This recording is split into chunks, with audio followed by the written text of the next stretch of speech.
If you're looking at real estate in Whistler, there's one thing you have to understand before making a move, whether you're buying or selling, and that's the difference between Phase 1 and Phase 2 zoning.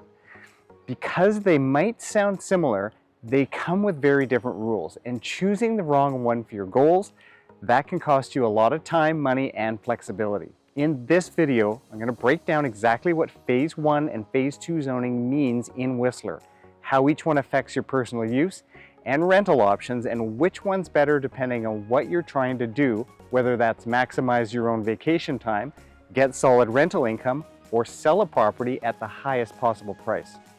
I'm Dean Linnell, and I help people confidently navigate the Whistler real estate market with zero guesswork. For nearly 30 years, I've helped buyers and sellers make smart, informed decisions that match their lifestyle and investment goals. So let's get into it. Let's start with Phase 1 zoning. This is the most flexible of the two. With a Phase 1 property, you have the right to use it as much as you want whenever you want. Phase 1 gives you nightly rental zoning, so you can rent it out nightly through Airbnb, VRBO, or you can hire a local rental manager to handle the rentals for you. Or you can leave it completely empty and keep it just for personal use. It's all up to you. This makes Phase 1 really attractive for people who want a mix of personal use and rental income. Maybe you want to ski all winter, rent it out in the summer, or the other way around. Or maybe you want to just use it on the weekends and rent it during the week. You get full control.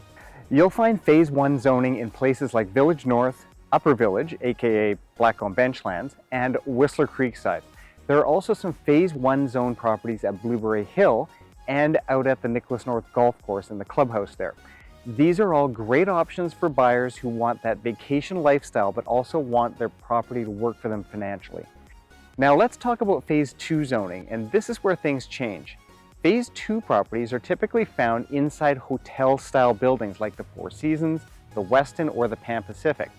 These units are part of a rental pool run by the hotel management itself, and the rules are much stricter. With Phase 2, you're only allowed to use your unit for a total of 28 days in the winter and another 28 in the summer. The rest of the year, your unit is rented through the hotel, and you don't get to decide when it's rented, who rents it, or what rate it goes for. You have to let the hotel know far ahead of time when you plan to use it personally. Typically, you'll give them your summer dates the previous winter, and then give them your winter dates the previous summer. There's usually a bit of flexibility for you to come and use your suite with short notice, but that's typically just in the off-season like late spring or late fall. It's a hands-off experience. Some owners like that, especially if they want truly passive income, but it's not for everyone, not only because of the restricted use, but also due to the fact that you can't personalize your condo.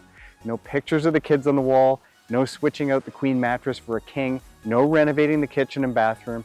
You get the idea. Now, here's where it really matters: financing.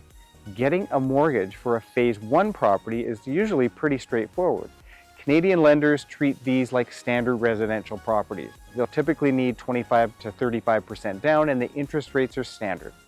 But Phase 2, completely different story. Most lenders won't touch Phase 2 properties at all, and the ones that do usually want at least 35 to 40% down, and the rates are often higher.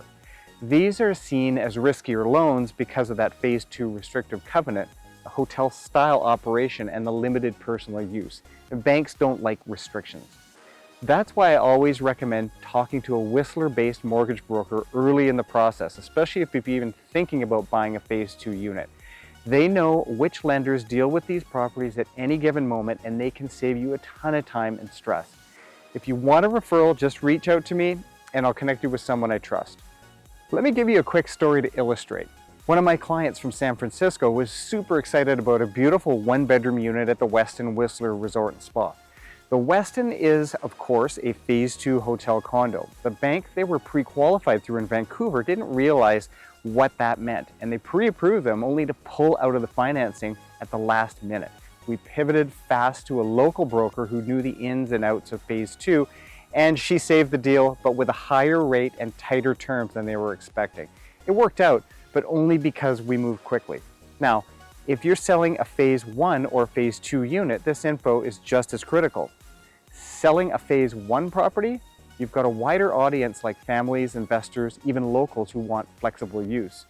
Marketing should highlight both lifestyle and income potential. But with a phase 2 unit, you're aimed at a more niche group. Most buyers who want hands-off ownership and steady rental revenue and loads of personal use isn't a priority for them.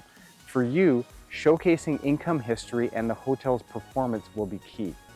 So bottom line, whether you're buying or selling, the difference between phase 1 and phase 2 can completely change your strategy and your outcome. So here's your quick cheat sheet.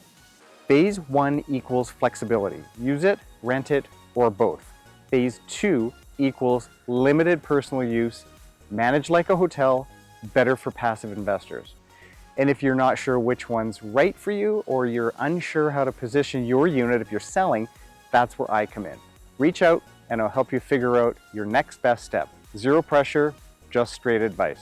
So, if you're thinking about selling your Whistler property, or even just curious about what it might cost you when the time comes, there's one more video you really need to watch next.